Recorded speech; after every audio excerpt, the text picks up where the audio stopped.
আজকে রান্না করব কাতলা মাছ ফুলকপি দিয়ে।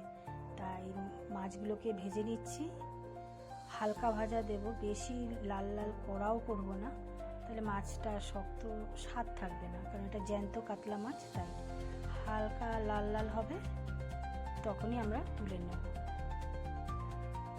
এই যে মাছ ভাজা হয়ে গেছে, এবার ওই তেলেই আমরা ফুলকপিগুলো ভেজে নেব। ফুলকপিগুলো আমি একটু হালকা সেদ্ধ করে নিয়েছি, সামান্য নুন দিয়ে দিলাম। ফুলকপিগুলো সেদ্ধ করে নিলে ভালো হয়, গ্যাস অম্বল হয় না। এবার ফুলকপি ভাজার পরে ওই তেলেই তেজপাতা, কালো জিরা ফোড়ন দিয়ে দিলাম। এবার এর মধ্যে দিয়ে দেব সেদ্ধ করে রাখা আলু, ওর মধ্যে দিয়ে দেবো সামান্য নুন, হলুদ। এবার এগুলোকে ভালো করে ভেজে নেব।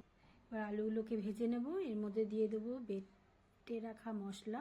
এর মধ্যে একটু সামান্য জিরে, অর্ধেক পেঁয়াজ আর কাঁচা লঙ্কা বাটা দিয়েছি, দিয়ে আদা দিয়েছি সামান্য, দিয়ে বেটে ওটা মশলাটা আমি তৈরি করেছি। মশলাটা কষানো হয়ে গেলে মধ্যে দিয়ে দিলাম